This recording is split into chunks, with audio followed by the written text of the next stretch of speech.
আমার গোপাল সোনার জন্য কিছু থালা বাটি গ্লাস নিয়েছি। তো সেটা কেমন আর কিরকম দামের মধ্যে পুরোটাই তোমাদের জানাবো। আর জিনিসগুলো খুব সুন্দর দেখতে হয়েছে, কারণ গোপাল সোনার জন্য নিয়েছি। তো তো দেখতে তো ভালো হতেই হবে। এই থালা নিয়েছি, দুটো থালা। আর এইগুলো হচ্ছে গোপাল সোনাদের জন্য আর ঠাকুরের জন্য নিয়েছি। তো এই থালাগুলো বেশ ভারী হয়েছে আর দেখতে একটু বড়ও হয়েছে। তো কেমন হয়েছে জানিও। তার সাথে নিয়েছি এই বাটিটা, গোপাল সোনাকে একটু মাখন মিষ্টি দেব কি দুধ দেব, তার সাথে এই চামচ। তো বাসনের রংটা পুরো সোনার মতো চকচক করছে, তার সাথে এই গ্লাসটা। তো এইটা নিয়েছি। তো এইটার দাম মোটামুটি পড়েছে 1200 টাকা থেকে 1300 টাকার মধ্যে। সাথে নিয়েছি এই বাঁশিটা, গোপালের বাঁশি। আর খুব সুন্দর হয়েছে। এখন গোপালকে পরাবো না, তো উল্টো রথ আসছে তখনই পরাবো। পুরো সেটটার দাম পড়েছে 1500 টাকা। তো আমি টোটাল 1500 টাকার জিনিস নিয়েছি। আপনাদের জন্য কোনো না কোনো জিনিস নিতে খুব ভালো লাগে। আর রথের দিন যখন দেখলাম দোকানে এত সুন্দর সুন্দর জিনিস, আর আমার তো খুবই দরকার, তো সেই কারণে নিয়ে নিয়েছি। এখনও সেইটা হচ্ছে উদ্বোধন করিনি, কারণ রথের দিন, উল্টো রথের দিন থেকে উদ্বোধন করি। তার একটা কারণ আছে। জগন্নাথ দেব রথের দিন মাসির বাড়ি চলে যায়, আর জগন্নাথ দেবের স্ত্রী হলেন লক্ষ্মী দেবী। লক্ষ্মী দেবীর খুব মনটা খারাপ থাকে। তো সেই কারণে রথের দিন জিনিস কিনলেও উল্টো রথের দিন জিনিসটা উদ্বোধন করি। কারণ উল্টো রথের দিন জগন্নাথ দেব বাড়ি ফিরে আসে, আর তখন লক্ষ্মী দেবী খুব প্রসন্ন থাকে। তাহলে জিনিস কিনলে লক্ষ্মী দেবী খুব প্রসন্ন থাকে। অক্ষয় তৃতীয়ায় পুজোর দিন কাঁসা পেতলের জিনিস কিনি। পেতলের জিনিস কিনলে না আমাদের ব্যবসা বাণিজ্য খুব ভালো থাকে সেই দিন। এই কারণে শুক্লপক্ষের কোনো না কোনো দিন, কোনো না কোনো ছোট হলেও একটা পেতলের জিনিস কিনি। কারণ আমার শ্বশুর বাড়িতে পেতলের জিনিসেই ঠাকুরকে ভোগ দেওয়া হয়। শ্রাবণ মাসের সোমবার চলছে, তো প্রতিদিন শিব ঠাকুরের বিশেষ আরাধনা করা হয়। আর সোমবার দিন শিবের মাথায় পঞ্চামৃত দিয়ে জল ঢালা হয়। তো প্রথম সোমবার দিন আমি এইবার জল ঢালতে পারিনি, কারণ একটু অসুবিধা ছিল। তো এরপর থেকে শিবের মাথায় জল ঢালবো। আমি প্রতিদিনই শিবের মাথায় জল ঢালি, মানে 365 দিনই জল ঢালার চেষ্টা করি, অসুবিধা না থাকলে। পিতলের হাঁড়িটা যেদিনকে এনেছিলাম সেই দিন আমাদের একটা বিশাল অর্ডার এসেছিল।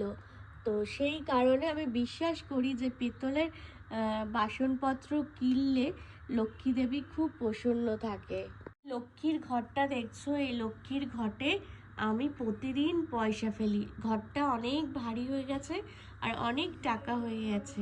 লক্ষ্মীর ভাণ্ডটা ভেঙে নতুন একটা ভাণ্ড আনতে হবে, আর দেখতে হবে কত টাকা হয়েছে। ঠাকুরের জন্য কিছু ফল এনেছি। এখন আমাদের এখানে প্রচুর পেয়ারা উঠেছে, আর এই পেয়ারাগুলো এই গামলায় রেখে দিই, কারণ ঠাকুর ঘরেই থাকে।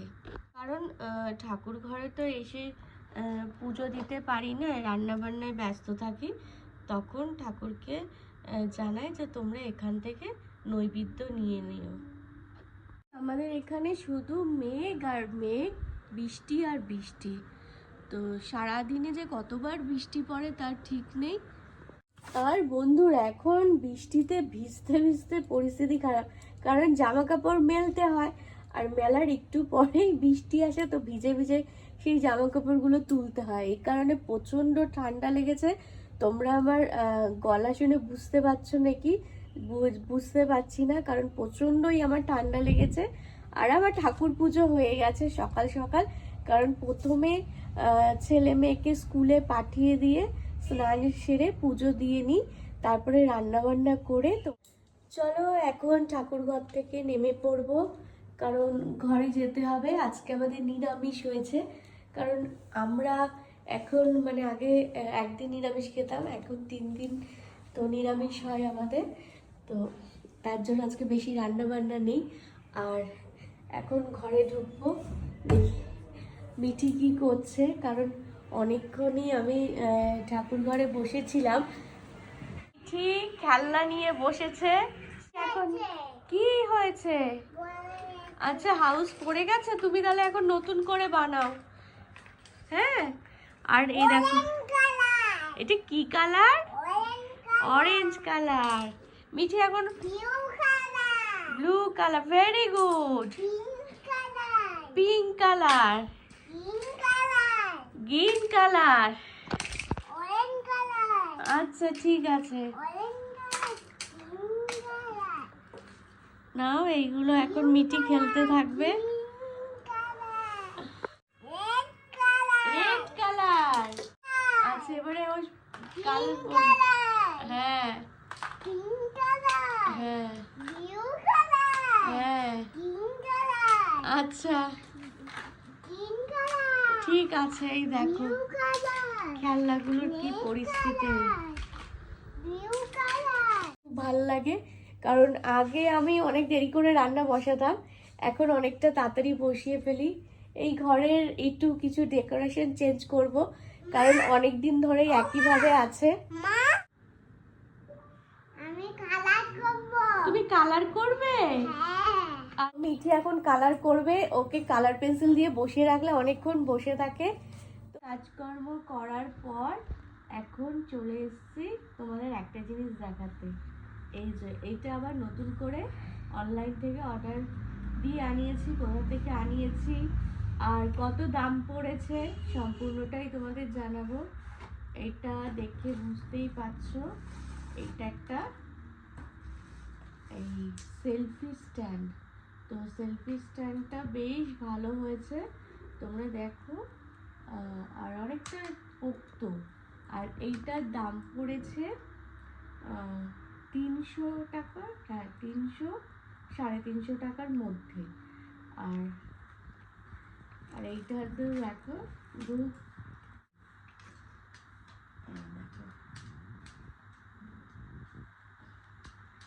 আরো অনেকটা লম্বা হবে, এটা আমি খুলতে পারছি না, না এতটাই হবে। এই যে স্ট্যান্ড, আর তার সাথে এটা হচ্ছে লক করা যায়। আর এখানে একটা লাইট আছে, লাইটের সুইচটা কোথায়? এই যে দেখেছো এখানে একটা লাইট আছে। তো সেলফি স্টিকটা হওয়াতে না খুব সুবিধা হয়, কারণ আমি তো নিজে নিজে ভিডিও তৈরি করি, তো মানে কেউ ক্যামেরা ধরার নেই, সেখানে সেলফি স্টিক ছাড়া না ভিডিও করতে খুবই অসুবিধা লাগে, সেটা তো তোমরা সবাই জানো। আর আমি তো সারাদিন হচ্ছে ঘরের কাজ করি, কারণ ঘরের কাজ করতে হচ্ছে আমার খুব ভালো লাগে। আর সেখানে যদি আমি এই স্ট্যান্ডটা এরকমভাবে দাঁড় করিয়ে ক্যামেরা করি, তাহলে আমি কি কি করছি সেটাই আমি পুরোটা ভিডিও তৈরি করতে পারবো। তো অনেক দিন আগে আমার সেলফি স্ট্যান্ডটা ভেঙে গেছিলো, আমি আর নিইনি, কারণ আমি আগে পয়সা সেভিং করি, তারপরে কিন্তু আমি কোনো জিনিস কিনি। আমার তো সেলফি স্টিকটা চলে আসাতে তো খুবই সুবিধা হয়েছে, এখন আমি আমার ঘরের কাজগুলোর ভিডিও তৈরি করতে পারবো। তার আগে আমার এটা খুবই দরকার, আমার নিজেরই খারাপ লাগে, সেটা হচ্ছে আমার গলার ভলিউমটা একটু বাড়াতে হবে, আর একটু তাড়াতাড়ি করে কথা বলতে হবে, কারণ আমি খুবই আস্তে আস্তে করে কথা বলি। সেইটা হচ্ছে কি দেখতে অতটা ভালো লাগে না, কারণ ধীরস্থির লোকেদের খুব একটা কেউ পছন্দ করে না। মানে এইটা আমি দেখেছি, কারণ আমি একটু ধীরস্থির, তো আমার একটু বন্ধু বান্ধবটা খুবই কম। আর মানে খুবই সব কিছুই আস্তে আস্তে আমার হয়, মানে সাকসেসও আসতে হয়, তারপরে কোনো কিছু পাওয়া সেটাও খুব আস্তে আস্তে হয়। তো আমি এখন থেকে ভাবছি যে একটু তাড়াতাড়ি করে কথা বলবো, একটু জোরে জোরে কথা বলবো।